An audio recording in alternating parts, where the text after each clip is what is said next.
parodysiu, kaip reikia imti ir atlikti armavimo darbus kupolo viduje. Nes iš išorės visiems kaip ir aišku, tai yra kupolas išlinkęs, prieiti nėra sudėtinga. O kaip prieiti, kada yra lygiai glaistyklė, kaip liniuotė, ir kaip glaistyti, kai yra kupolas išlenktas. Štai. Matosi. Šitoje vietoje yra labai viskas paprasta. Tai yra pati pigiausia glaistyklė, kokią galima rasti. Mes imam pigią glaistyklę ir tiesiog sulenkiam. Matosi, kokią tiesumą jinai dabar. Ir pasižiūrėkit. Jinai turi beveik tą lenkimą, kokią reikia. Tai mums šito užtenka va tokio lenkimo, kaip yra, kad galėtumėm glaistyti, trinti mišinį. Iš tikrųjų, nereikia bijot, kad jinai sulūš, jeigu sulūš, ne tai brangiai kainuoja. Va, armavimui naudojam patį paprasčiausią stiklo audinio fasadinį tinkliuką. Gali būti bet kokios firmos, jokios skirtumas, svarbu, kad tai nesipukotų, nes būna tokie kinietiški, žinot patys, kokia kiniečių kokybė. Taip, tai dabar naudosim pačią paprasčiausią trintuvę. Šiuo atveju jinai mažesnė, todėl kad lenkimas stipresnis. Platesnė galėtų būti didesniem, lygesniem paviršiam.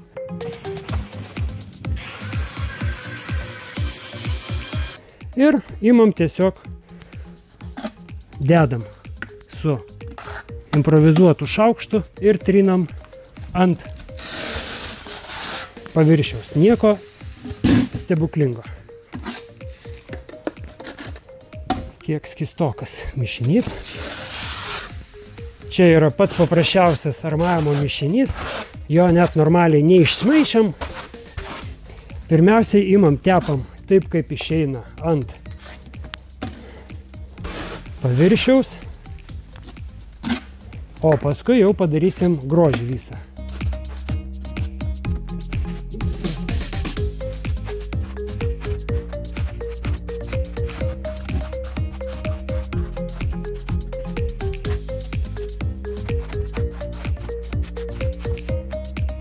Dabar imam stiklo audinio tinkliuką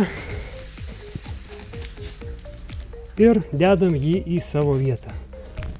Prispaudimui naudojam tą pačią trintuvę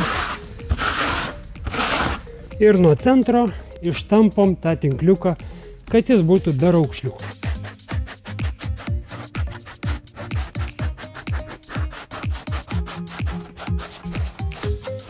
O dabar užnešam dar vieną sluoksnį, kad tinkliukas būtų pasislėpęs.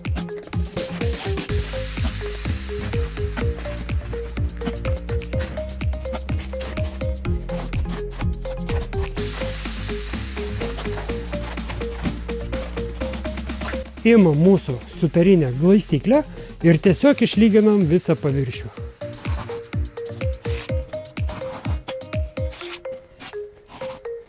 Viskas, 1 kvadratinis metras yra baigtas. Mes tai užtrukom kelias minutės ir turim tą paviršių, ant kurio galėsim jau paskui iš vidinės pusės kupole tepti dekoratyvinį tinką, glaistyti, molį tepti, ką tik tai norit. Viskas, kas limpa prie betoninio paviršiaus, viską galima naudoti. Kai šitas paviršius sustinks ir, tarkim, praeis para arba truputį daugiau, galima bus paimti vėlgi glaistyklę ir va tokius nelygumus galima bus tiesiog su glaistyklė numušti, nuskaldyti ir paviršius bus dar lygesnis. O visi va tokie laipteliai, tokie kaip čia, kaip va čia pavyzdžiui, visa tai slepiasi glaistant, dekoratyvinį tinką tepant arba tepant molį. O išorinę pusę mes galim parodyti, kad armuojama lygiai taip pat. Irgi galiu parodyti, kad tokiu būdu matosi, kad yra išlinkimas, jau išsipūtimas į lauko pusę. Va taip va irgi taip pat yra, va supasi, taip kaip ir čia va. Matosi, kad tai yra užapvalinta. Ir šita vieta taip pat armuojasi nieka sunkiau, neypatingai sunkiau, kaip ir vidinė kupolo pusė.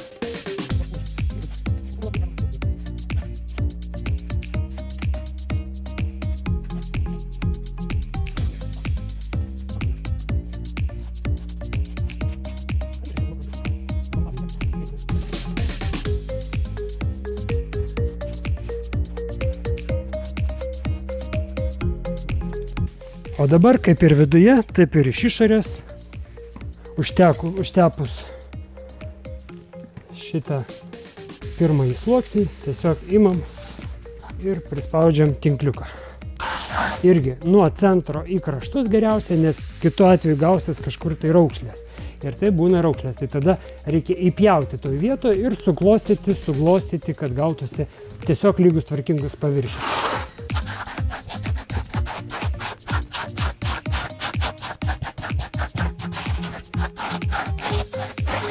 Ir dabar matosi, kad mums trūksta šiek tiek skiedinio, tiesiog vėl užnešam ant viršaus, kad tas tinkliukas būtų daugiau paslėptas.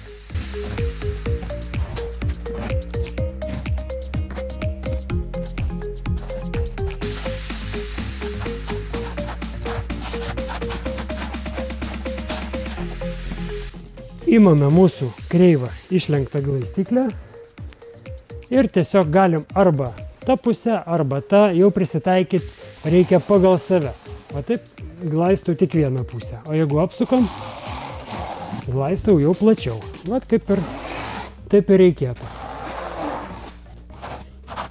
Iš esmės panašiai ir turėtų būti.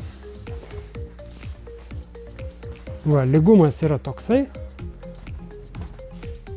Tokio lygumo galima būtų ir palikti, jisai niekaip netrukdo. Jeigu ant viršaus paskui bus tepama hidroizoliacija ir montuojami bituminiai žvinukai, tai šitie nelygumai visiškai nedaro jokios įtakos.